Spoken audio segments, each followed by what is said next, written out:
Okay, welcome everyone. I'm Jim Goldgeier, a co-director of Bridging the Gap, which is supported by Carnegie Corporation of New York and the Raymond Frankel Foundation. And I'm delighted to welcome you to this discussion of careers in government, nonprofit, and private sectors for folks receiving PhDs in a variety of fields. Bridging the Gap provides training and support for scholars who want to engage public and policy audiences. And we've been running a number of webinars over the summer, and recordings can be found at our website, www.bridgingthegapproject.org. I'm going to introduce our speakers in alphabetical order by first name and then dive into the conversation. And when we get to the Q&A, please use the raise hand function. And Catherine Urban will also monitor the chat function. And the conversation is being recorded and will be made available for viewing at the Bridging the Gap website. We know this is a particularly difficult year on the academic job market, but what I really want to stress is that at Bridging the Gap, we never view non-academic careers as second best. And I really hope that PhD advisors are not sending a different message to their students. There are a few things that annoy me more than that. There are all sorts of exciting opportunities for which one can use the knowledge and skills gained during a PhD program. And we have a great group of panelists who have done just that, spanning careers across government, think tanks, research institutes, NGOs, foundations, and the corporate world. So our wonderful panelists, and I thank them very much for joining us today, Dr. Alexandra Evans, PhD in history from UVA, an associate policy researcher at the RAND Corporation, previously a fellow at the Belfer Center and the Clements Center.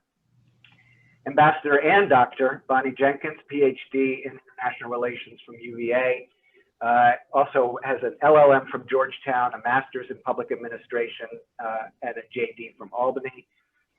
Founder and Executive Director of Women of Color Advancing Peace, Security, and Conflict Transformation. She's also a non-resident senior fellow at Brookings and teaches at Georgetown, GW, and the University of Virginia. And a retired Naval Reserves officer. She was a pre-doctoral fellow at the Belfer Center, an ambassador at the U.S. Department of State in the Bureau of International Security and Nonproliferation, and has worked at the U.S. Arms Control and Disarmament Agency and the Ford Foundation. Dr. Aaron Simpson, PhD in political science from Harvard, is director for strategic analysis at Northrop Grumman and co-host of the Bombshell podcast, which I encourage you all to subscribe to. Her previous roles include successfully building, running, and selling a data analytics startup and serving as a strategic advisor on ISAF's counterinsurgency advisory and assistance team in Afghanistan. Dr. Jung Pak, PhD in history from Columbia, is a senior fellow and the SK Korea Foundation chair in Korean Studies at the Brookings Institution Center for East Asia Policy Studies, and the author of the recent book, Becoming Kim Jong-un, a former CIA officer's insights into North Korea's enigmatic young dictator. I read it earlier during the pandemic. It's a fantastic read. She's held senior positions at the Central Intelligence Agency and the Office of the Director of National Intelligence. Dr. Kristin Lord is a PhD in government from Georgetown, president and CEO of IREX, was previously acting president of the U.S. Institute of Peace, and she's held positions at the State Department, the Center for a New American Security, Brookings, and the Elliott School at George Washington University. Dr. Rebecca Wolfe, PhD in social psychology from Harvard, is a lecturer at the Harris School for Public Policy at the University of Chicago, where she's also an associate at the Pearson Institute for the Study and Resolution of Global Conflicts. She previously led research and program development related to conflict and fragility at Mercy Corps. And Dr. Tamara Wittes, PhD in government from Georgetown, is a senior fellow at the Center for Middle East Policy at Brookings. She served as Deputy Assistant Secretary of State for Near Eastern Affairs in the Obama administration and has worked at the U.S. Institute of Peace and the Middle East Institute, and is a founder of the Leadership Council for Women in National Security. I'm going to initiate a first round of comments by asking each panelist an individual question, then bring them together in a conversation before turning to the audience for our Q&A. So Alex, we'll start with you. You've defended your PhD in a traditional history department in 2018, and then quickly made the transition to a non-academic position. For those current or recent graduate students on this call wondering where to start, can you tell us about how you navigated that job search? What are some of the things you had to learn to be successful at a place like RAND? Yeah, well, first I want to say thank you for having me on this panel. I remember it wasn't so long ago that I got to participate in the Bridging the Gaps New Era workshop. And it's quite a treat to now be on the other side and be able to say that you can survive this transition. Life is quite good on the other side. I was a bit unusual. I went into a PhD program knowing I didn't want to be an academic. And so I was able to structure this into my program relatively early, and to some of the trade-offs that can be very difficult for academic students. I wasn't as focused on pushing out peer-reviewed publications, for example, that gave me a lot more time to do some of what I'm about to recommend. But I recognize that it can be burdensome. And so I think if you think about, sort of leaving academia, there's a clear ladder that you're trained for, and you understand where the job boards are, and you understand what types of roles are out there.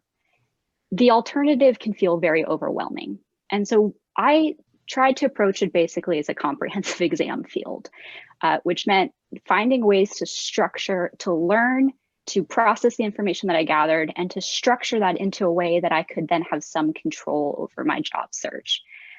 So if you're a early graduate student, you're going to take your comprehensive exams, you have to identify your fields. When you're looking at non-academic jobs, we tend to frame that as either academia or non-academia. And that's a binary that I don't find that useful. It lumps a bunch of things together that aren't similar. And it really, I think, overstates the role of the university in knowledge-based labor. So I think you can think about it as like, what field or community do you want to join? That can be based off of a regional interest. That can be based off of a topical interest, defense, development, gender and politics, et cetera. Or it can be functional. Maybe you really want to keep doing survey work. You want to do data analysis, things like that. So identify the field that you want to go into, sort of like identifying your fields for your exams. And then within that, try to figure out who are the actors that operate within that. That can be built into your research, but I think it's important to consciously create like a rolling list as a graduate student and as a postdoc, or as you enter the job market, thinking about what are the types of institutions in multiple different sectors where I could touch on that area that I'm interested in. What are the types of roles? I mean, if you can start to gather like the names of specific job posts, for instance, to get a sense of what those look like, trying to build out a sense of the ecosystem. But then there's a question of how you do that. And I think people kind of have a general sense, but you have to find ways to force yourself to do it. So talk to a lot of people, read outside of your field, and then try to find ways to get practical hands-on experience if you can. For me, that was becoming a summer associate at RAND, which I later joined. And I'm happy to talk about what that looks like as a program if people are curious. I think we actually will have, the call goes out in a month or so. But it also can be trying to join an organization as a consultant, trying to co-author people in the private sector. There's lots of different ways to try to get a sense of what jobs look like in practice. And just to wrap that up, I think one thing we have to think consciously about, particularly graduate students who are in a often financially fragile position, is that a lot of that work does require savings of some sort. You have to plan to be able to provide yourself the flexibility to do that. And it's an uncomfortable part of the conversation that I think we tend to look around, and it's difficult to plan for. But you'll be in a better position if you find ways to either lump in, meeting with people when you do a research trip to try to sort of double tap on some of your academic money, but also to try to find ways to build a little bit of a savings pot, because the job market doesn't line up exactly with academia all of the time. And there's a possibility of a gap as you look for work. Maybe you get a dream job, but you've got to wait a year or two for clearance. You might take something else in between. There are a lot of things like that I think those practical questions you need to start thinking about early as well. And I'll stop there. Great. Thank you so much, Alex. So Bonnie, one of the things that academics are doing with their work is trying to shape scholarly and policy research agendas, but you've been in positions at places like the Ford Foundation, as well as government, where you have done that as a practitioner. And I was hoping you could just give us a couple examples of how you've shaped scholarly or policy agendas during your career. Great, thanks. And of course, thanks for inviting me to be a part of this discussion. I gave a lot of thought to this and the different spaces that I have been involved in. And I guess I'll start with the Ford Foundation because the job search for the Ford Foundation was actually looking for a PhD graduate, a PhD, person with a PhD. So since this is talking about how to use your scholarly background and PhDs, I thought I would talk about that. So when I was hired at the Ford Foundation, one of the things that I started working on is, as you know, at a foundation, what you're doing is you're funding other people to do research and you're funding organizations. And since my portfolio was US foreign and security policy, I was really funding entities to impact policy or to impact decision-making leading to policy change. And one of the opportunities I had by being there is I was there at a time when there was a lot of questions about US policy, different questions from that exist today, but it was at a time when that was right after, soon after, a few years after 9/11, 2005, but still focusing on terrorism and non-state actors. And we were going through the Abu Ghraib and the torture time frame. And there were obviously a lot of concerns about US policy and what we were doing on those issues. So one of the things I was able to do, being a funder at the Ford Foundation, is I was able to start these dialogues with entities I was funding on what we call new thinking and how do we approach foreign policy. And so what I was able to do is bring in people like from Brookings and from other entities to spend several days at a time, really developing how we think foreign policy should be. And that was really important, I think, because it was impacting what individuals at academic institutions or think tanks or other places or regular NGOs were actually writing and putting together and promoting on the Hill. And it was really advantageous because many of the people who I worked with went into the government on the Obama administration. So a lot of the thinking that we had developed that we were going through that process was actually integrated into a lot of what was done in the government. I guess the second thing would be when I was in government. At that time, my title was coordinator for threat reduction programs. In many ways, I did something similar where I was bringing together different entities, but it was a totally different purpose this time. It was really looking at how to prevent non-state actors from developing weapons of mass destruction. And one of the things I was doing was chairing something called a global partnership against the spread of weapons and materials of mass destruction. Long title, we just called it Global Partnership. And I was a US rep, and it was going to be ending in 2012 because I had a 10-year lifespan. It started in 2002. And I think about the diplomacy and the discussions that we had to do with Russia to extend the global partnership, because Russia was very interested in making sure that we were still giving them money for things that they needed at the time. And, you know, it was excruciating is probably a nice way of putting it, but it did finally lead to the extension of the global partnership for an extended time frame. It no longer has an end date. But that process of continuing that program, which has 30 members now, even though it's a G7 program, and ensuring that we still have funding put toward preventing weapons of mass destruction is another one of the things that I look back at as I think important for policy. So those are my Great, thank you.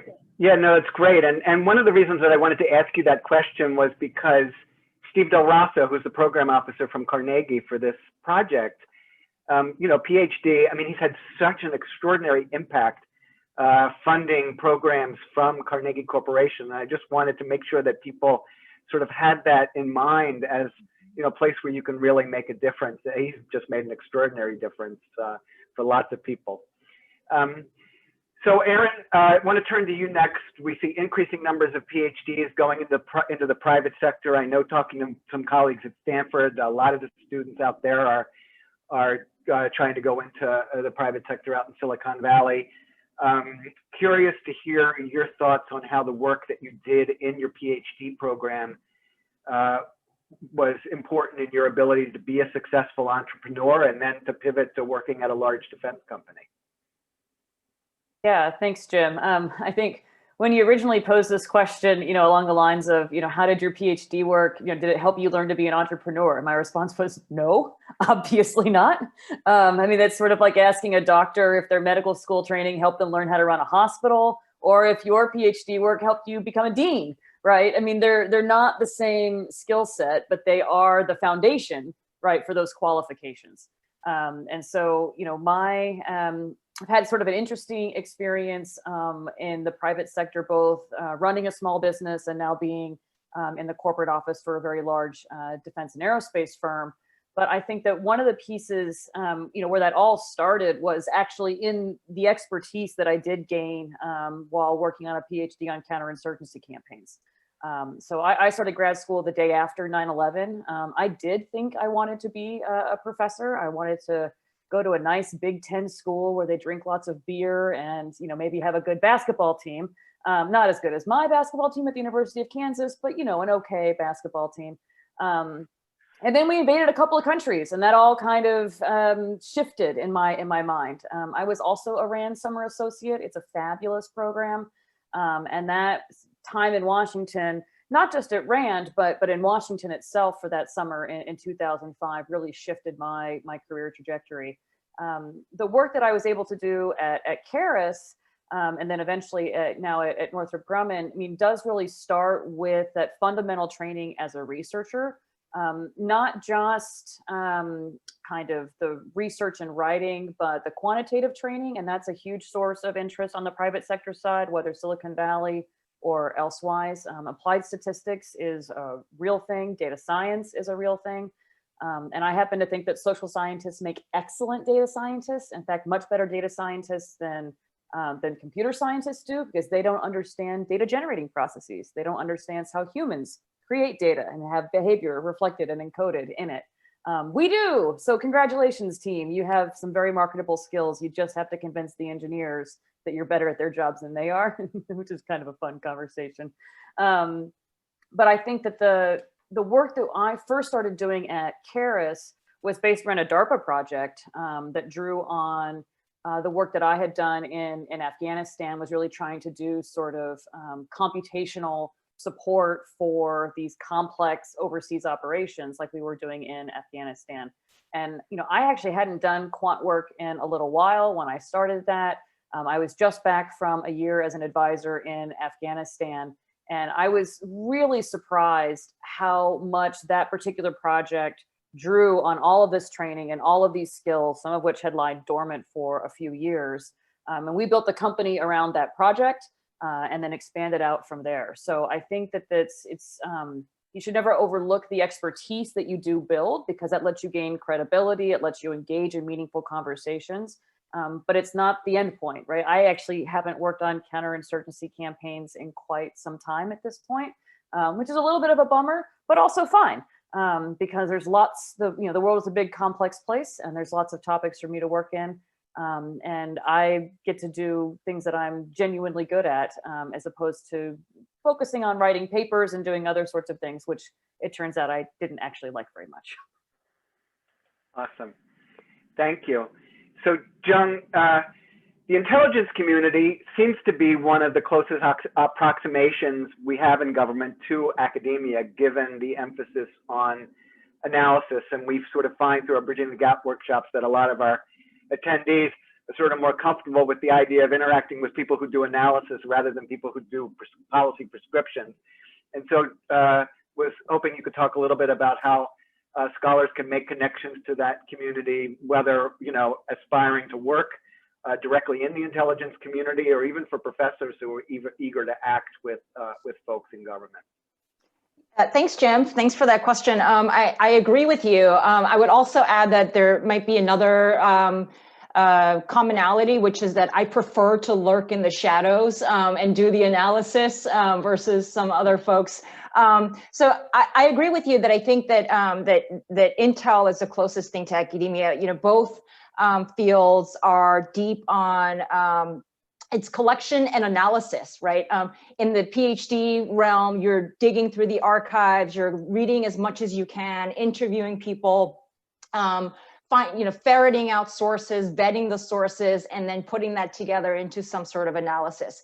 In the intel business, it's also that deep research, doing the historiography, how we got here, how has that particular issue been handled in the past, how have things changed over time, what is the impact and roles of leaders and bureaucracies and other drivers, and to advance an argument, but making sure that you keep your mind open at other avenues for additional research, and to seek out an openness to other perspectives on a particular issue.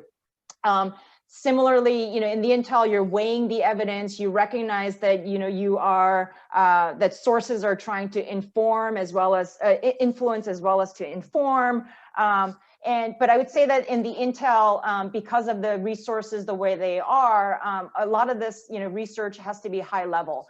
Whereas in the academic realm, you do the grassroots, you do the local activity. You look at local leaders, look at local situations, and I think what is given all of that, I think both fields have a little bit of I think when I look at both fields, I would emphasize that what's important when you're trying to jump from academia into intel or others is that is the so what. Yeah, so you have all the research, you have the analysis, but then, and I think intel analysts can do this better as well. And this is one of the things that, we keep getting training for is, why does this matter? Why does it matter? Why does your research matter? And what are the implications? And, you kind of need to spell it out.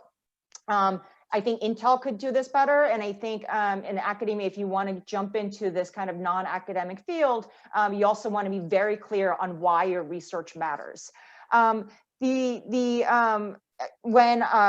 as in the bio that you mentioned, I used to be the Deputy National Intelligence Officer for the Koreas at the National Intelligence Council, and that was a public-facing role.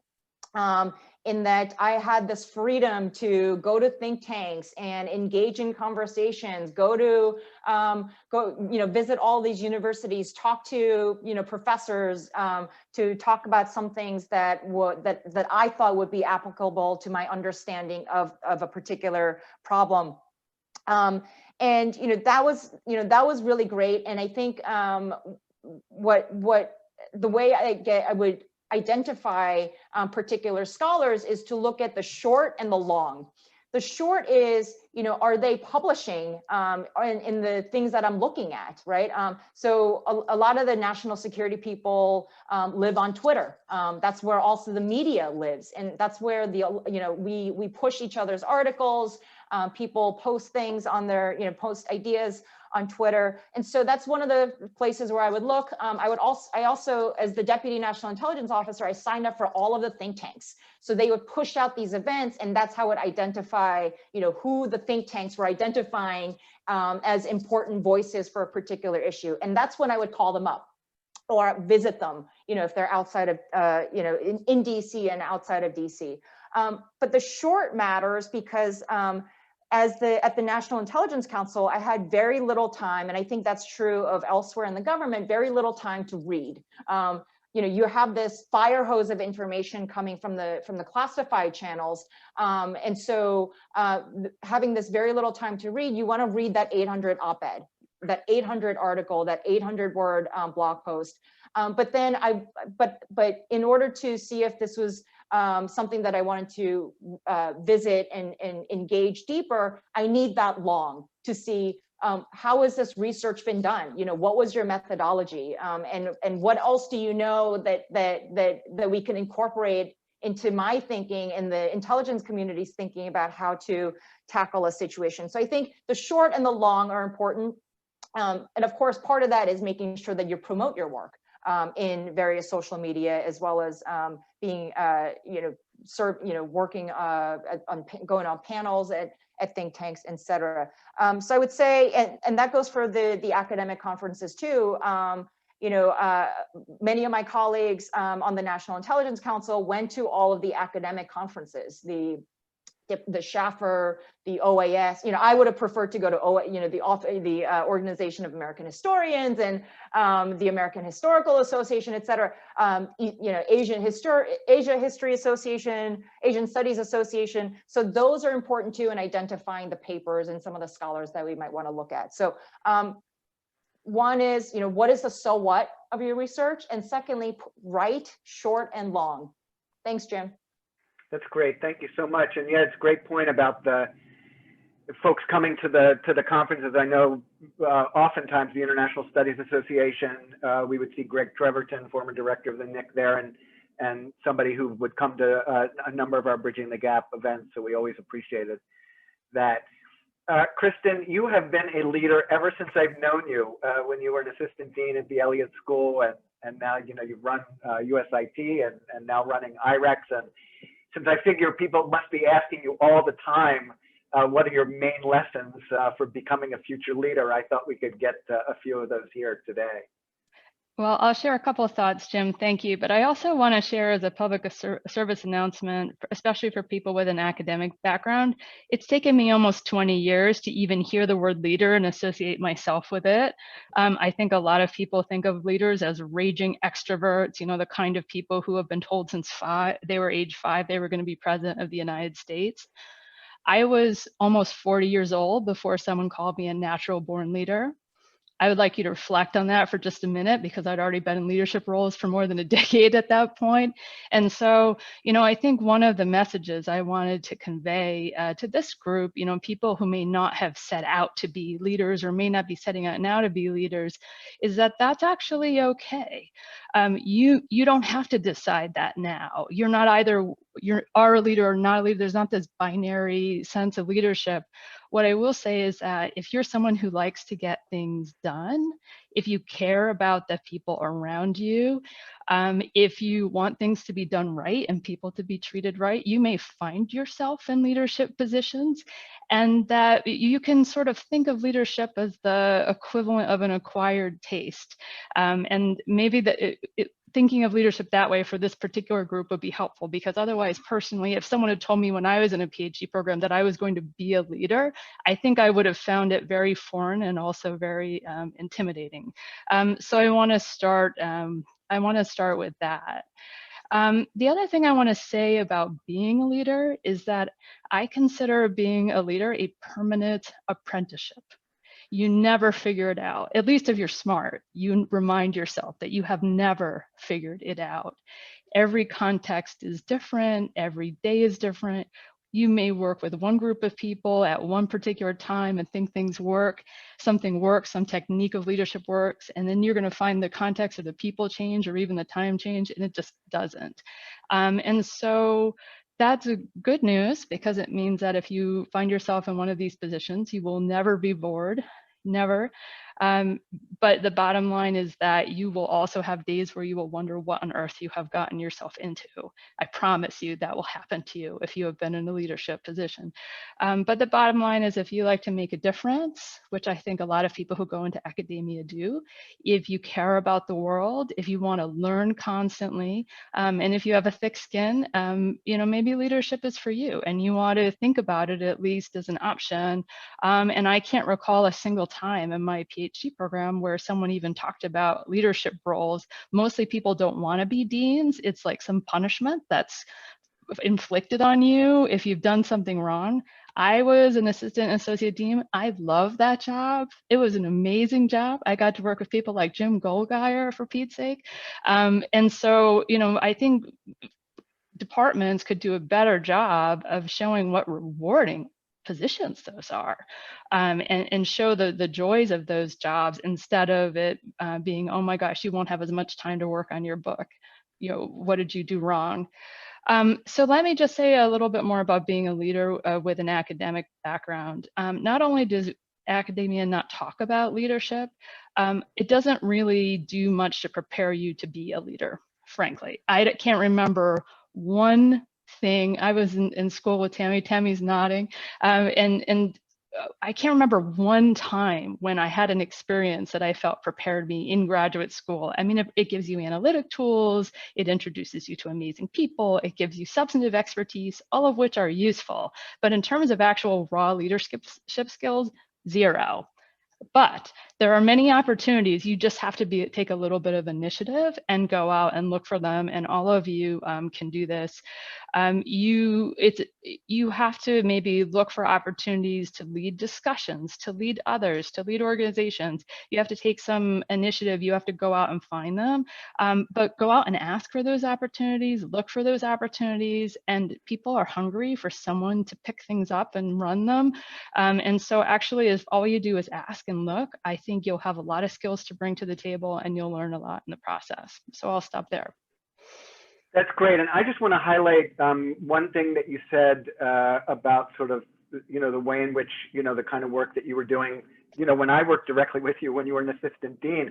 I mean, you were really shaping the school in profound ways. And, I can think off the top of my head of sort of the three people I consider the most creative I've ever worked with directly. I won't mention the other two, but you're definitely one of those three. And just getting back to what Bonnie was saying about the way in which she shaped agendas, I mean, there is this opportunity in these kind of, non-academic positions where you are shaping fields, you are shaping agendas. And so it's not I'm going to do scholarship or I'm going to do something else. These things do interact. And can I say one thing on that, Jim? Please. I just want to say how rewarding that is. I can look back now, 20 years later, and still see students and faculty at the Elliott School benefiting from things I had some hand in back then. So I just want to throw that out because I don't think people think about administrative jobs as having a lasting impact, but they do. Thank you. So Kristin, so Rebecca, we're going to turn to you. We met because you posted this amazing piece that I'm going to post in the chat box, and I thought, oh my gosh, I have to meet this person, and we have to have her on this. You wrote that PhDs need to distinguish between being generators of knowledge and consumers of knowledge as they think about the job market, and you also wrote about how to go about looking for jobs. And I do encourage people to read the entire piece, but can you say a few things now about how to figure out what kinds of jobs might best fit one's personality? Thank you, Jim, and I'm very excited to be here. And I wrote the piece because I was getting more requests for advice. And a lot of people who became aware of my work in the last couple of years thought of me just as a researcher, and that I did applied research for Mercy Corps. And most people didn't know the backstory that actually most of my career at Mercy Corps was actually doing program development. And because I actually thought I never wanted to do another research study in my life. Because as a social psychologist, I was in the lab. And while I was able to ask questions that do matter, for me, I got bored because there was such a disconnect between the lab and the real world. And it was before I understood the world of field experiments. And so, but then to build off what Alexandra said, people just would say non-academic careers. And part of the reason I wrote the piece is that I think it's really important for people to understand, are they wanting to be on a research path? And it's a different, and in some ways easier path to be on for a non-academic career, because the people hiring you likely will also have a PhD and understand your skill set. There are still things to consider about how much you like to work independently, for example, where that is different on a academic job versus a non-academic research job. And happy to answer some more questions in the Q&A about that. But then if you decide, I believe in research, I know it's important and other people should do it. And that path is actually a bit more complicated. And that was the path I was on when I had decided to leave academia. And I didn't understand it then. This was, around 2005 is when I decided to leave academia.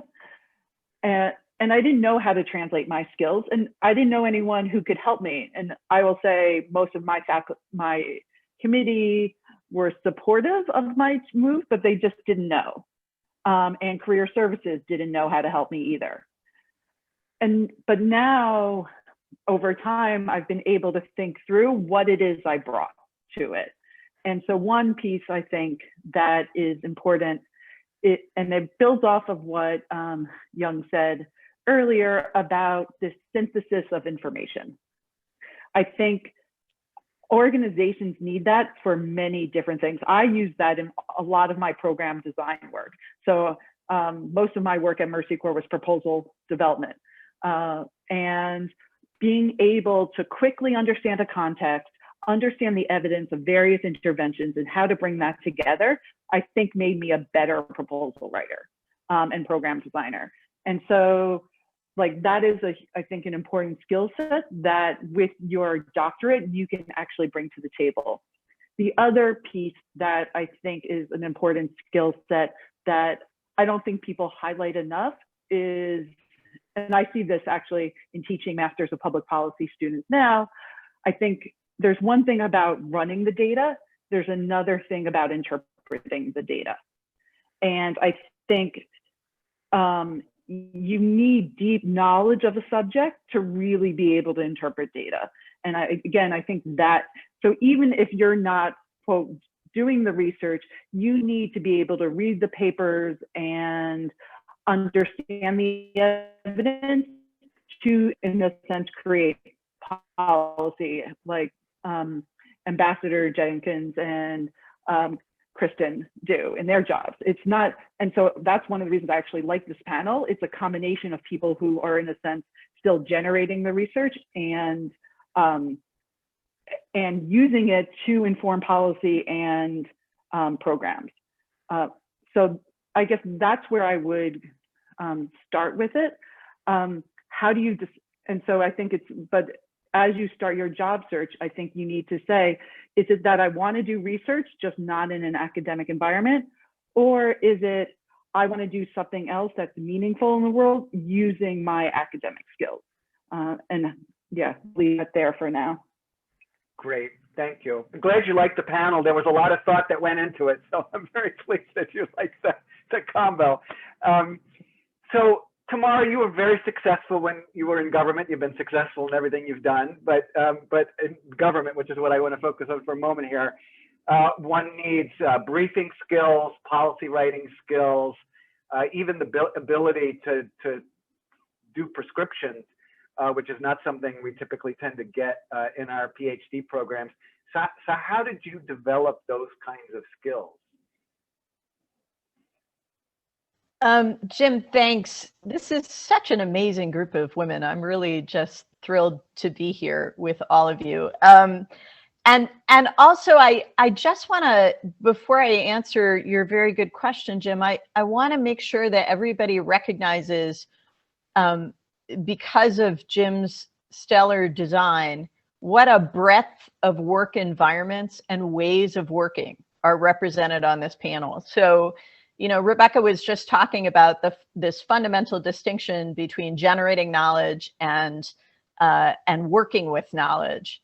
But I think that, you know, you can see here people who have done or do analysis, people who do prescription or policy generation, people who do advocacy, people who do public education, people who do programming like direct service. All of those are ways of using your knowledge generation and your knowledge analysis skills from your PhD program. And so a lot of times when people approach me from academia, they say, well, if it's not academia, it's either government or think tanks. But there's so much more than that. And you can see that on this panel. So Jim, I really want to thank you for just putting that on display, and Naz, thank you. So to answer your question, I think, you know, obviously the biggest difference between academic writing and policy writing or policy communication is the difference between staying out of the normative and being prescriptive, right? But I actually think that the challenge of learning to be prescriptive is bigger and more subtle than just stating it that way suggests. The first thing is, of course, you have to think about your audience. And an academic audience is very different from the audience that you have in government. As Jung can tell you, you know, when you are producing intelligence product for your principals, you have your principals in mind, your senior officers, your cabinet officials, your president, you're writing for them. They have needs, they have problems, questions, challenges, and ideally you have enough information about the context within which they're operating to target what you're saying to their needs.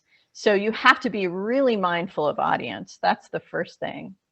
The second thing, of course, is, you know, in academic writing, especially I think for those of us who are trained in IR, and, you know, we're sort of socialized into the idea of being a knowledge producer in the IR theory world. We're socialized to this way of argument where, you know, you're basically just bludgeoning the rest of the field into admitting that you've found the answer, right? The mode of argumentation is strong. You go destroy all the other alternative explanations or theories or hypotheses, and then you know, blow them away. And that's the opposite of how you make effective analytic arguments in a policy context, where you have to start with the facts and you have to be clear, these are the facts, these are separate from my analysis, and that's separate from my opinion, right? And you have to be able to demonstrate that you can clearly distinguish those things. Because if you can't do that, then the policy debate gets very confused very quickly. And you're not serving your principal well when you tell them things where you're shading. I mean, look, people do, you know, but you're not serving your principal well when you're biasing the information you give them by not separating it from what you want to happen. But the third thing, I think, and in many ways, the thing that's hardest after you come out of 5 or 6, or in my case, 7 years in a graduate program, is, you know, what's being honed in your graduate program is your skills of critical analysis, evaluating arguments, evaluating evidence, evaluating evaluative frameworks, right? And being able to see both the potentials and the limitations of all these arguments and evidence that you're coming across. And so your critical analysis skills are honed to like super sharpness. One of the things that can get lost when you're in the process of that is creative problem solving. And at the end of the day, making policy is about solving problems. And you're solving problems with insufficient time and insufficient information and a lot of other kinds of pressure. And the available solutions may be highly imperfect, but you know, your ability to come up with something for your boss that might work or might at least make things a little better, or at least open up some new pathways to test. That's the essence of being valuable in the policymaking arena. And in a way, I felt like I had to relearn that skill once I got into government, having lost it along the way somehow in my graduate education. Great. So what I'm going to do now is build off of what we've been talking about and have a conversation with our panelists. And I would encourage anyone, if you have specific questions that might feed into the discussion that we're having, don't hesitate to post those in the chat. I'll also be calling on folks later, but Catherine is collating the chat for me, so I will see those and can bring those in. I just wanted to start with our panelists by talking about the issue of relation building, which is key to any field, but seems like it would be particularly challenging for academics who want to pursue non-academic careers because the relationships they've built in graduate school are with academics. And a couple of you have formed important networks, Bonnie and Tamara. You've got, you know, WCAPSnet that Bonnie has developed, Tamara, Elsie Wins. have been so important for relationship development. But for any of the panelists, and if you want, you can either just use the raise hand function or get my attention. You know, how do you think about developing these relationships, especially for any introverts in the group? And I would just add into that there was an interesting piece published today by Brookings, and I'll post a link momentarily, on the challenges that Black women face in the workplace. And one of the issues that discussed was finding mentors. So it would be helpful to hear from the panel about that. So who would like to begin?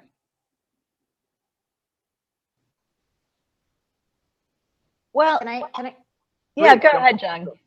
So I didn't have mentors, and I spent a lot of my PhD program before and after in a lot of angst, mired in the muck of anxiety and how am I going to pay for rent and all of this stuff. And you know, I grew up in New York, so and I come from a very I come from a very blue collar background, and it's that, and our family networks were grocery store owners, tailors, you know, people who worked on the subways, people who were teachers, and the idea of next level up was lawyers and doctors. And in New York as well, you know, New York is, you know, art, restaurant industry, it's finance, it's law, it's those things, except for, you know, and not that much policy, you know, I have to say. But I think in having these doubts in the PhD program wasn't something that I broadcast for fear of not being understood, and also because I just had no idea what I was doing, and that, you know, I wanted to be sure about what I was doing before I made an ask. But I think what a lot of folks should know is that your grad school friends have aunts and uncles. And they have mothers and fathers who are doing really interesting, different things. So the reason the way that I got into the CIA was that my best friend in graduate school is from Virginia, and if you're from Virginia, you're connected. You know everybody who's doing everything in DC. And so she connected me to a family friend, 70-year-old, really wonderful CIA person who had been there for like 40 years. We met at a strip mall, you know, shared a nice lunch, and he told me all about it and how I should apply. And so my network began with that one kind man who was family friends with my friend from graduate school, right? So, so I think, you know, you have those connections. You kind of have to look not just vertically, but also horizontally, and start building from there. Great. Alex, I saw you next, and maybe Tamara, had you indicated you wanted to join? And Bonnie. Okay, great. We'll go Alex, Tamara, Bonnie, Rebecca. Alex, unmute, please. Of course, knew that would happen. I think I might have jumped to the queue, I was just saying, but I'll keep this brief. I think on that last point about taking advantage of your horizontal networks, that's really important. I still find the idea of finding that mentor to be deeply intimidating. How do you know someone's your mentor? Do you call them your mentor? It just seems to be, defining that relationship seems to be a little bit uncomfortable for me sometimes. But of course, like having people who are more senior than you, which could be 5 years, 10 years, 15 years more down the line, is really important. But I also wouldn't discount the importance of having a group of people who may not share the same career goals with you, but who are a sort of a committee. I have a friend who has a yes committee and a no committee. She actually calls them that. They have separate WhatsApp channels. They serve an important function, but also having that as sort of a cheerleading group of friends who can read your cover letters, particularly if they're not in your field. That's really important. They can connect you to people they know, but they can also send you applications that they see.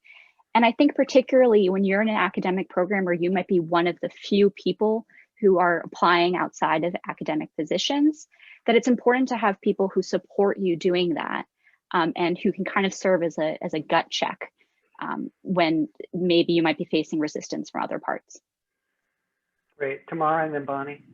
Yeah, I won't add too much more because I think that the main points have been made that I wanted to make, especially about horizontal networks. I mean, Kristin and I were in graduate school together. We have, I think, over the years mentored one another multiple times.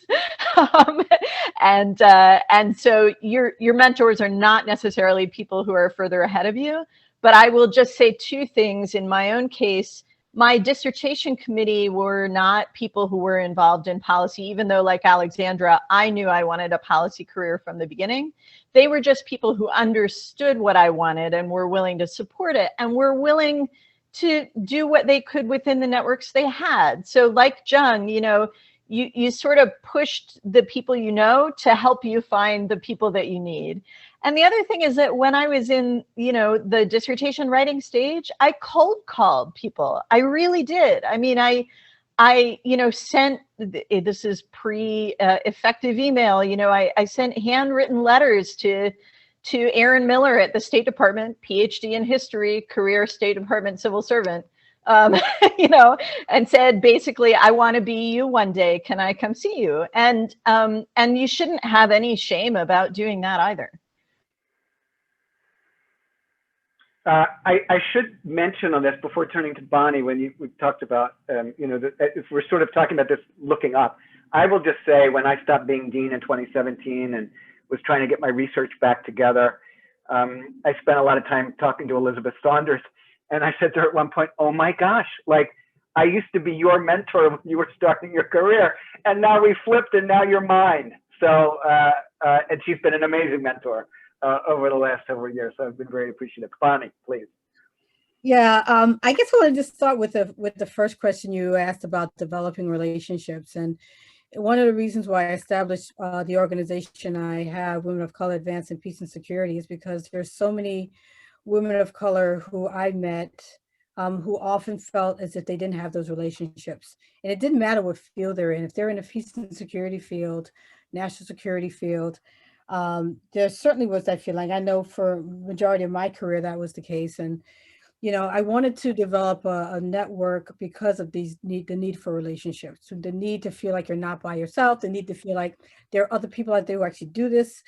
There's not a lot of visibility for women of color in some of these fields, even though women of color are in the fields.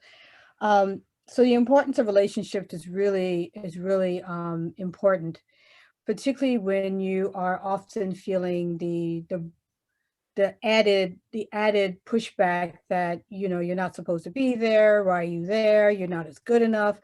So you just need this. You need the support system, and you need that network, just so we can keep people in the field, so that they don't look for other things to do, where they may feel a lot more included in what they're doing. So relationships is very important in developing those ways in which they can do it. It was obviously a lot easier when we didn't have COVID-19, when you can actually bring people together. But under this new world where everything is Zoom, we're finding there's still ways that you can bring people together and develop those relationships in these fields. As for mentorship, obviously everyone's talked about that. I can only add how important that is, and the fact that mentors change as you grow older, because your own challenges change, and so it's important to know that. You can certainly have a mentor for all of your life, a friend, a champion, as we say, it's as well as being a mentor. But having mentors that go through life, and I know with my program, we certainly try to foster those kind of mentorships. And as was said, not always with people who are in the exact same field. Some people want to talk to people who are not in their field. They want different perspectives. And so I think that's important, to really listen to what are the needs of people. But I think everyone says, and I think you're reiterating here, just the importance of mentors and just having somebody who has your back on things. So thanks. Thank you. I'll go to Rebecca and then Kristin. I'm actually going to build on a point Erin put into the chat about exploiting PhD students. I am one of those people. But I think it is a mentorship relationship. And so I will say I probably didn't have a mentor until much later in my career, but I have seen myself as working on field experiments with multiple PhD students, how I've been able to mentor them as they think through these decisions. And there are various, it doesn't just have to be field experiments, and there, in addition to Bridging the Gap, there are a number of other networks that bring together practitioners and researchers that it would be good to try to get involved in some of those when available. Like ESOC is one, and they're doing more regularly because of the pandemic. I'm very involved in EGAP, and so that's where I have built most of these collaborations. And so that allows you, because it also helps you see what the two sides are like a bit more deeply, and what it means to do research inside an organization rather than kind of this abstract idea. Great. Kristin. Thanks, Jim. And amen to everything that's been said about the value of peer mentors. I just want to give a little bit of advice on this issue of networking. Because a lot of us don't come from backgrounds where we have a lot of these mentors naturally, or these networks naturally. My background, I'm from rural Western Massachusetts, but my network looks a lot more like Jung's than a lot of other people's. I want to point you though towards some formal opportunities that were out there. People have mentioned the RAND summer program. A lot of the think tanks have summer programs. I myself had a career-changing experience with the International Affairs Fellowship for the Council on Foreign Relations. There's the term membership program. AAAS has a program. There are so many out there, and I really think that these are some of the leapfrog experiences that can give you those networks. And one last piece of advice when you applied for them: do not be afraid to ask for help. Our friend Tamara Wittes here just already told us how she cold called people and asked for help. You would be amazed how many people will help you if you just go and ask. And so I want to, I asked James Goldgeier for help when I filled out my IIF application. And so apply for the opportunities. Don't be afraid to ask for help is my advice. Great, thanks. I wanted to turn to another question, and I'm going to ask Bruce to come in on this, and then turn to any of the panelists. So the question I had was whether or not any of you had been actively discouraged when you were in your PhD program from pursuing the path you took, and how you managed that. Rebecca said that she was not discouraged, so that's good.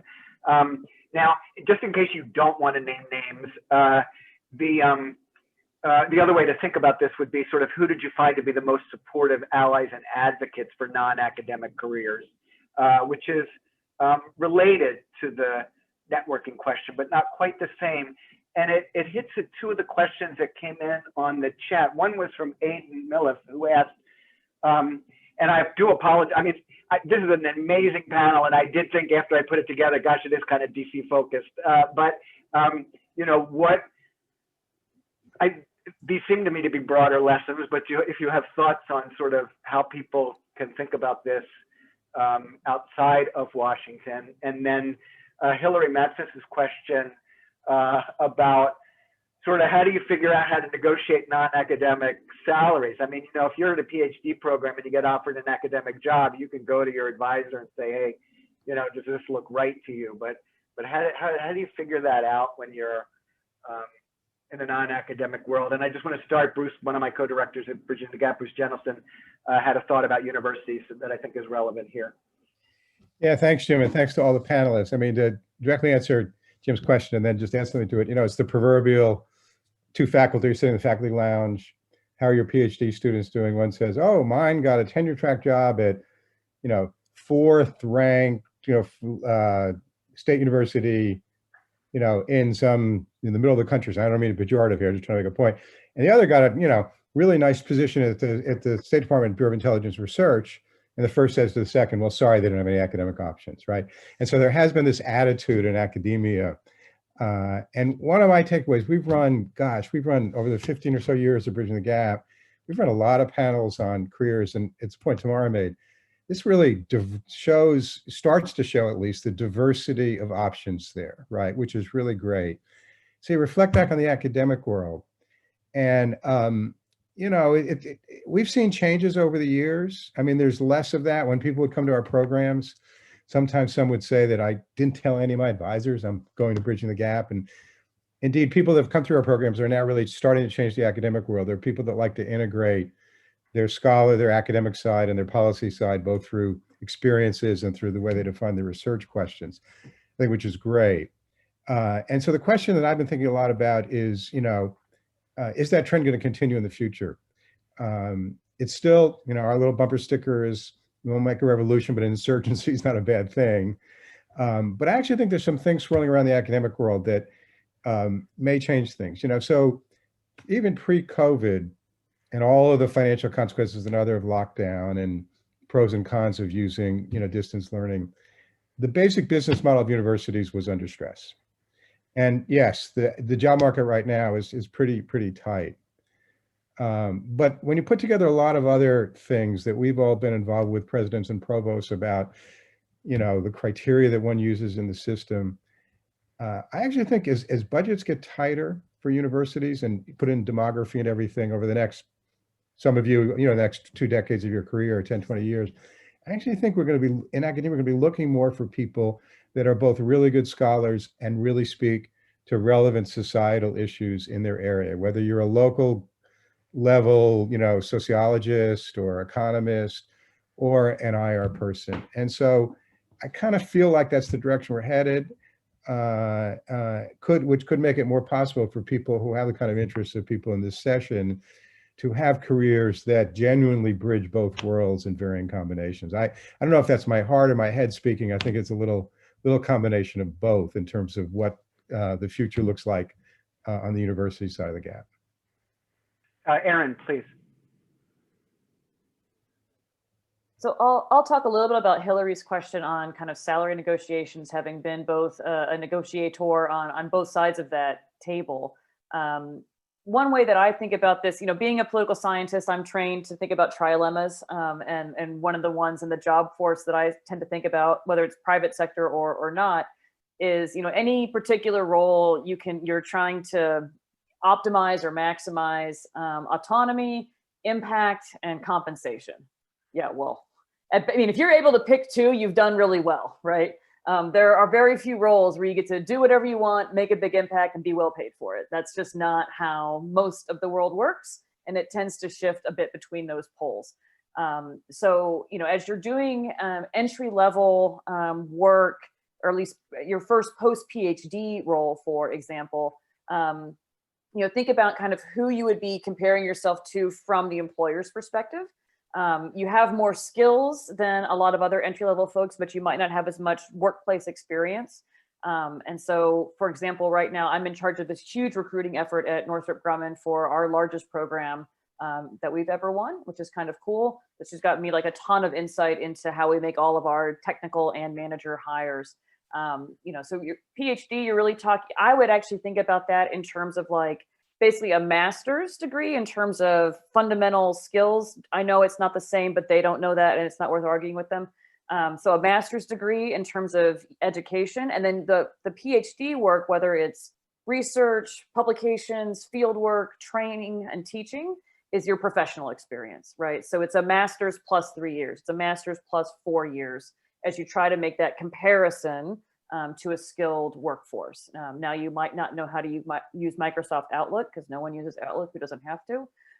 You might not know how to book the conference room or have a lot of experience on those pieces, but you're really sort of aiming not at the entry-level job, but at least that next step up as you're trying to make that kind of initial negotiation. For folks working in DC, especially who might be working as contractors and contractors who are being billed to other folks, whether that's to DARPA at an FFRDC or in the Pentagon themselves, like maybe Booz Allen Hamilton and Deloitte are wonderful places to have initial jobs because they offer a lot of job training, but also provide a lot of that service level support inside the Pentagon, which are jobs that are very difficult to get as a civil servant at the GS 9, 10, 11 job. They're going to look at your resume and think, what can I bill you at? And then they're going to pay you, a decrement of that, right? So that's the negotiation you're having with them. And you need to convince them that they can actually charge more for you so they can pay you more.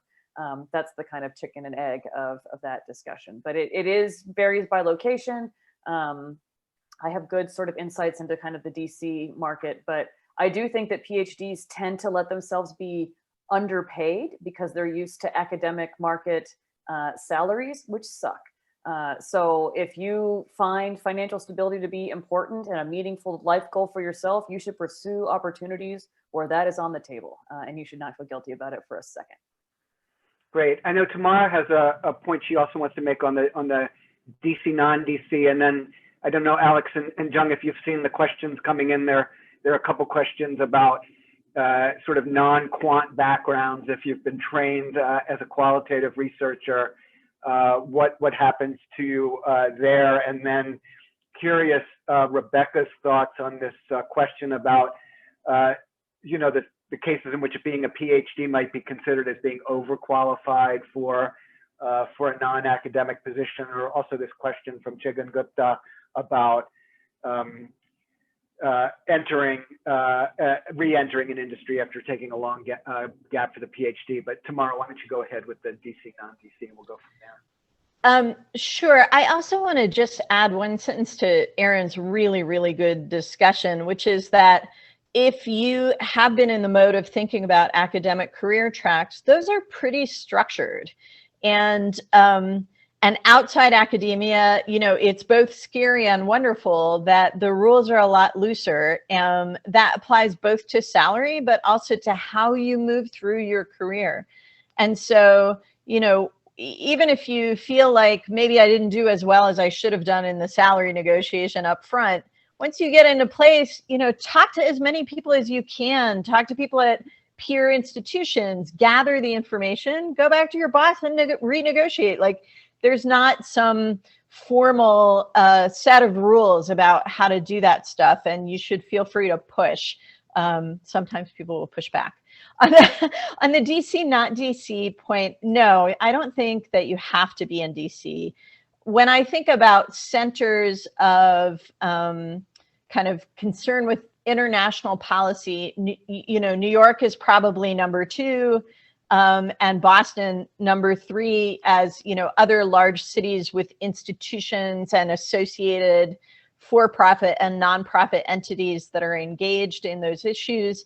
But at this point, I would say just about every major city in America is engaged in foreign affairs in one way or another. I have a friend from the Obama administration who is now the deputy mayor for international affairs of Los Angeles, right? Like, that's a job. And I have talked in the last few months to people in Minnesota and Ohio who are working, you know, one on war crimes, one on cultivating diplomacy on track 2. There's work going on all over the country, and I think at every level of government. And so if you don't want to live in DC or even on the coasts, I think you can be creative, but there is definitely stuff out there. Great. So for Jung and Alex, so there was this question about the, you know, the non-quants, and we also have a question in there about non-US citizens. And I know certainly, you know, at a place like Brookings, you know, there are international scholars who are in residence at Brookings and the other think tanks. Alex, not sure whether for a place like Rand, you would have to be a US citizen, but I'd be interested, as you both talk about being you know, trained in a history program as opposed to where you were in some kind of data science work, and also your experience at the research institutes you are for non-US folks. Alex, why don't you start, and then we'll turn to Jung. So Rand does hire people, and I think there my headphones went. I am 2 for 2 on tech problems on this call.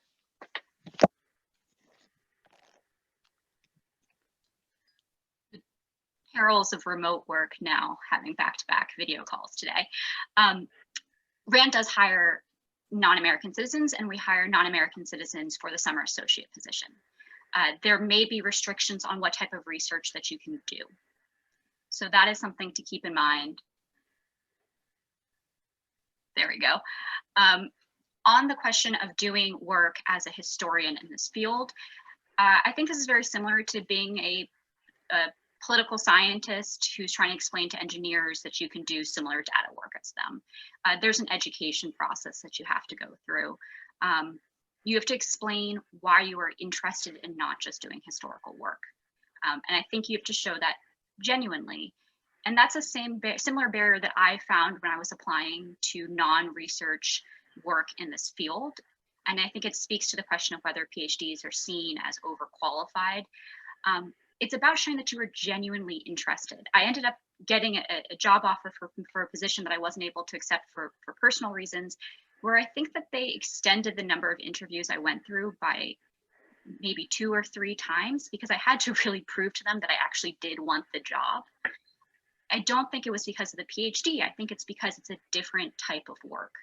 And so you can think about ways to structure that into your cover letter. You can think about ways to show that by the people that you've met and by demonstrating awareness of the field you're moving into. But it'll be easier if you've done some of that work ahead of time. So I did history, but I was U.S. history. I went into Columbia thinking I was going to do Civil War and Reconstruction.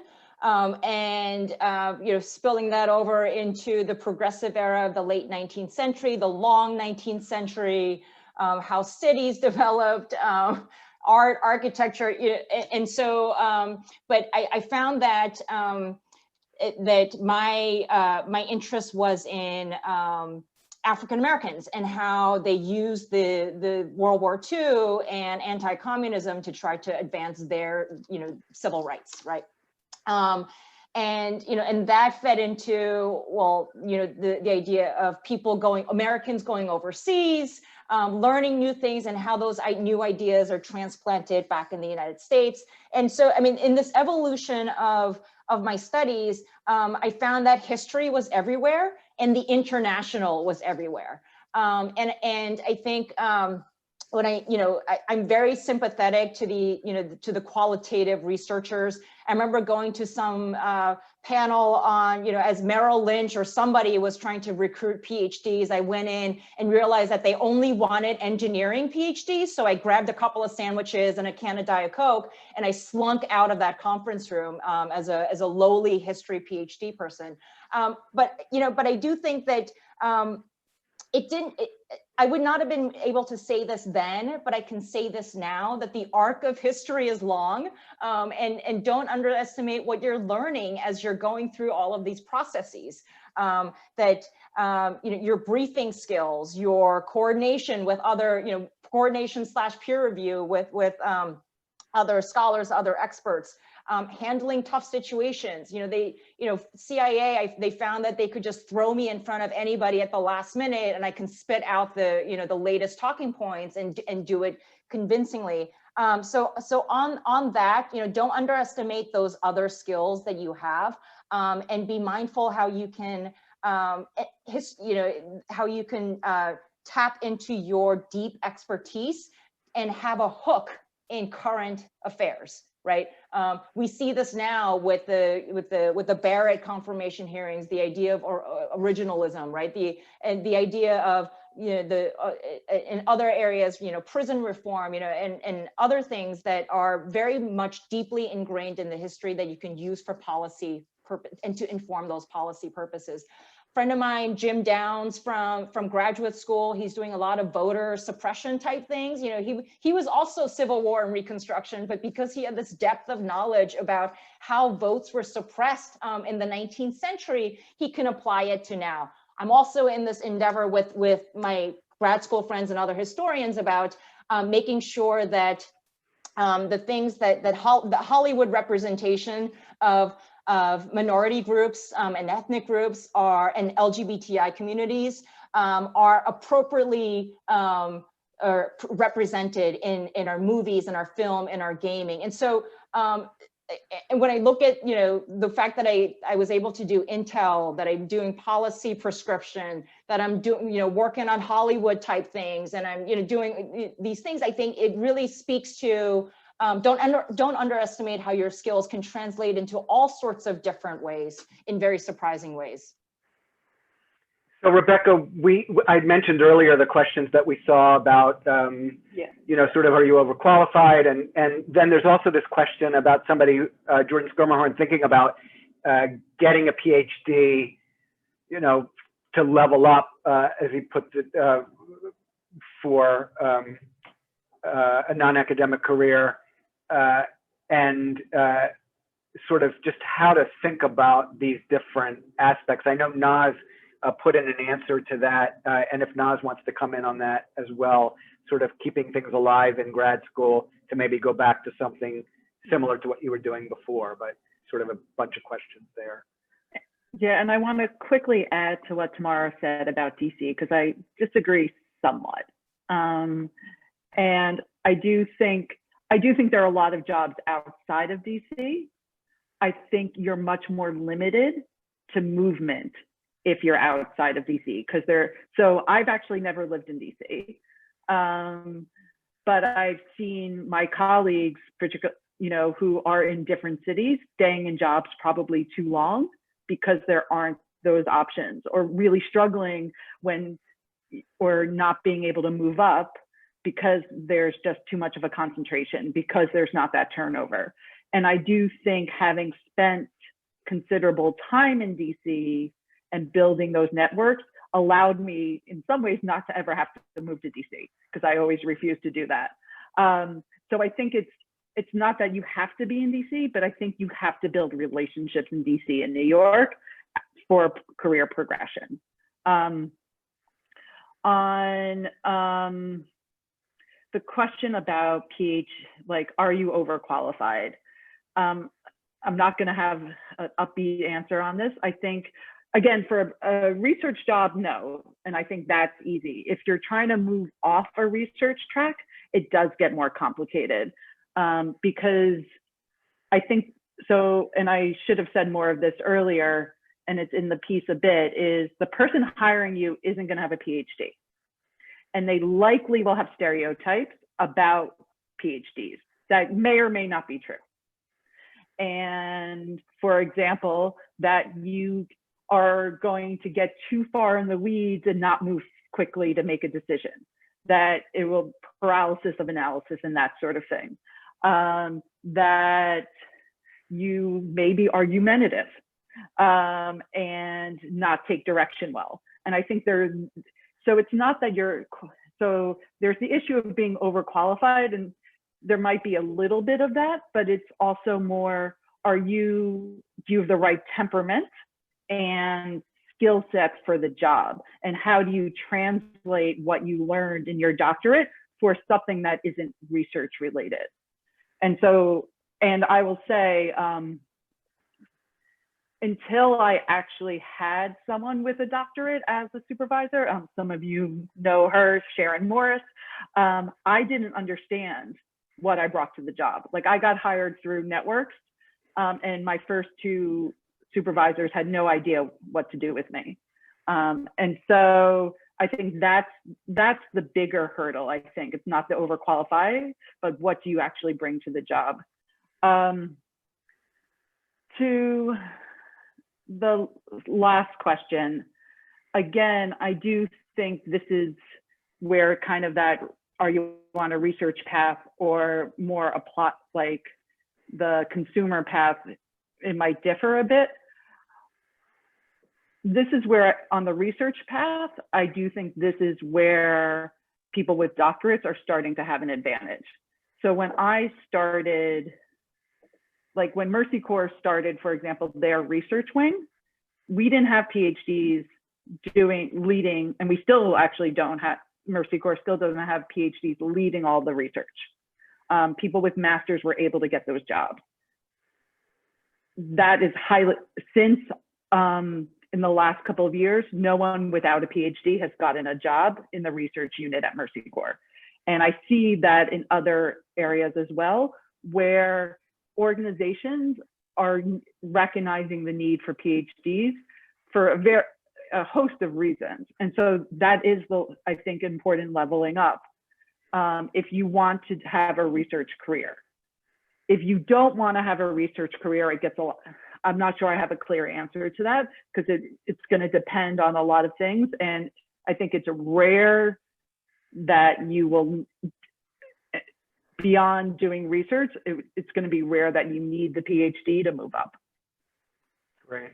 And I believe when I asked Jordan's question for her, I said he, and when I should have said she. So I do apologize to Jordan for that. Erin, did you want to come in? I just wanted to say what I put in the chat here, which is a little bit about the skills that PhDs tend to bring to an organization that, because you've been hanging around a bunch of other PhDs, you probably don't realize. And that includes the soft skills that Jung and Tamara were talking about earlier. I'm actually, it turns out, a really good briefer, but that's because I was a high school debater. That's not something I got in a PhD program. And that's all, I also like to talk a lot. But there's also, I mean, I spent most of last year locked in a skiff in California working on this huge proposal for Northrop Grumman, which meant I spent all day, every day with engineers. And they were shocked when I would say things to them about our boss. It's like, well, he just gets bored easily, so he's doing this and da-da-da-da. And they're like, how do you know that? I'm like, I spend all day trying to figure out what's wrong with you people. And so they don't. They're engineers. They spend all day thinking about how to make missiles launch and like how to make software work. They don't think about the humans or the organizations that they're a part of. We do. We're not only inclined to it, we're trained to it. And that's a real difference in an organization. So, you know, the underlying training toward, you know, systematic thought or systematic analysis, that's also called strategy, right? That's just like, you know, aligning time and resources with outcomes. That's very valuable.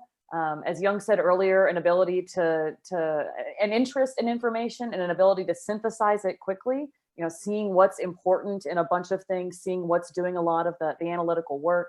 And that last part about, you know, humans and organizations, it turns out not everyone spends their time trying to identify incentive compatible structures. And we do. So hooray for us.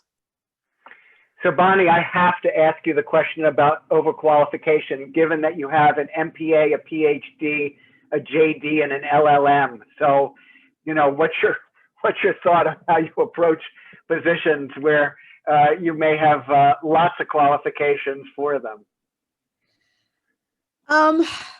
Well, I guess the response is I don't really I mean, I have had situations where I did not get positions because I think everyone probably here has positions where they think you are overqualified. But what I try to emphasize is the particular skill that I'm bringing to the job that they're looking for. And so, and I was looking for the job at the Ford Foundation, for example, they were really focusing on the PhD that I got in international relations, and the fact that it focused on U.S. foreign policy related issues. So, just kind of focusing on what they're actually looking for, and not, trying to get them not to focus on all the other things. It is a challenge because you can't make people decide certain things, but it's really just looking at what you have to offer in a particular position and trying to get them not to look at all these other things, and try to ensure to help them understand why you are still right for a position. There's no magic answer to this one because it's so much out of your hands sometimes. But I just really have focus on the things that I'm offering for a particular job. So. Thanks. Well, we have about 5 minutes left. I just want to see whether any of our panelists have any sort of last comments they would like to make. I know people have been putting stuff in the chat, but if there's anything, Tamara, please. I guess the other thing that hasn't come up, but all of this discussion about soft skills and how we interact with people and how we understand organizations made me think of it, is, if you're someone who is at the point of saying, okay, I don't think I want the academic career path. I want a non-academic career path, but I don't know how to figure out what that looks like for me.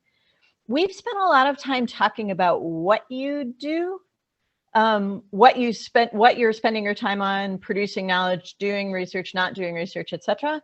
But I think it's also really important to just think about yourself and how you like to work. What makes you happy when you get up out of bed in the morning and think about going to work? For many of us, we are fairly introverted, and I myself am fairly introverted, but I also know that I don't do my best thinking when I'm by myself in a room. I do my best thinking in conversation with other people. So for me, having a job where there's more of a component of intellectual collaboration, engagement, shared problem solving is really important. Some people really like to step way back and think about a problem. Some people are really motivated by having a shared mission and working with other people toward that goal. Some people really want to see, as Rebecca was describing, the stuff out in the world where the rubber hits the road. So think about the way you like to work, what motivates you, and look for organizations and sectors that will match that, because otherwise you just won't be happy. I saw Erin and Bonnie who wished to come in, and if questions that we weren't able to get to were included sort of, and Tamara mentioned cold calling. I mean, there's this question here from Matthew Timmerman that I think is about reaching out to people to offer research support, and I don't know whether he's meaning unpaid research support. That might get back to Erin's earlier points about exploitation. And then there was also a question in there somewhere about sort of during the pandemic activities one can do on relationship side versus when we're not in a pandemic. But Erin and Bonnie, please, this or anything else. Unmute, please. Very much want to echo Tamara's points there in terms of what makes you happy. It turns out being left alone with my own thoughts for an ongoing period of time does not make me or anyone else happy. That's one of the major reasons that I decided to pursue other opportunities. I think it's also important to realize you're getting us all at good points in our careers for the most part. After maybe a series of successes. There was certainly, if you had talked to me 10 years ago, you would have been talking to me after I failed my dissertation defense, which is somewhat of an infamous story with the party attached and all of this. Just as an aside, don't plan your PhD party till you've actually defended the damn thing. But that was a legitimate failure.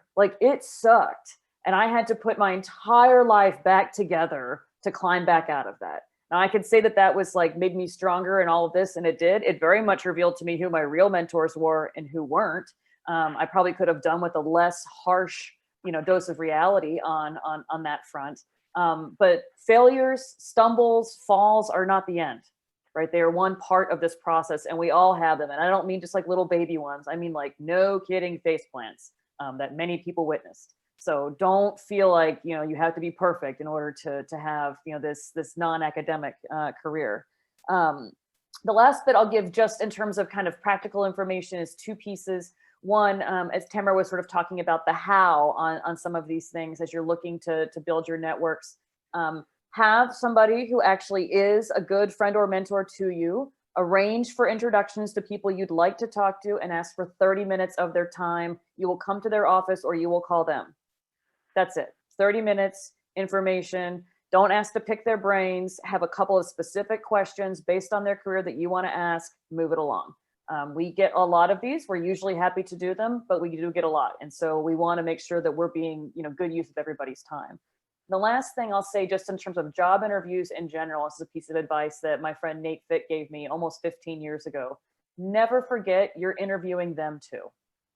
It's not an audition. It's not a casting call. You need to know if this job's worth your time. You need to know if this job is worthy of your skills and your sacrifice. If you're going to stay up late, if you're going to do things for people, you want them to be worthy of it. And that's hard to, not all jobs and not all positions, can you be so choosy about, but don't forget that you are always interviewing them too. And it needs to be a fit so that your exceptional skills can actually be, good contributions to an organization. Great. Well, we have hit 2:30, but Bonnie, Alex, I see you have a quick comment. I hope you have a quick comment, but we'll finish up with the two of you. Yes, and I'll be brief. I just want to reiterate to everyone to find ways to enjoy the journey. There'll be, as Erin said, there'll be ups and downs, but I think what all of us are showing, and I think it was Bruce, I don't know who said it, was, just seeing the breadth of things that you can do with a PhD. Of course, you can teach, you can work, you can do adjunct teaching, you can do a lot of different things, but enjoy the journey, enjoy the opportunities that we have here to do so many different things. And of course, it's, we talked a lot about some of the challenges and things like that you have to go through, or decisions that you make, but there's also it's also look at it and enjoy it and have fun, and think about what you want to do, and think about the opportunities and the doors it might open for you and the doors it might close, but just the weighing thing, just enjoy it, as well as thinking about the tough things. Well, Alex, we started with you. We'll end with you. You're our earliest career scholar, so we know you've got lots of career ahead of you. So close us out here.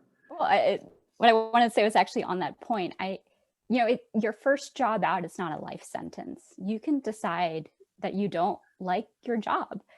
You can choose to accept a job because you need to pay your rent and you're going to plan to keep looking. I got really lucky. I found a job that I really like, and it's for an organization that does tend to try to hire people at the researcher level for a while. But life changes, your interests change. And I think we put a lot of pressure on ourselves, particularly as academics, to think that we are going to be fully committed to something forever, and that our life is our job. There are a lot of other factors that can play into this, and I think it's important to try to keep that in mind. It's a little bit more difficult now when we're trapped at home, but that's why I think peer networks are really important. Well, this has been truly remarkable. To Bonnie, Jung, Erin, Rebecca, Kristin, Alex, and Tamara, thank you so much for spending your time with us, offering us your insights. We're so grateful to all of you. Catherine, thank you for setting this all up. Thanks to all the participants for joining us, and we look forward to many more Bridging the Gap programs, seminars, whether online or in person. And please stay safe, everyone, and we will get through this. So take care.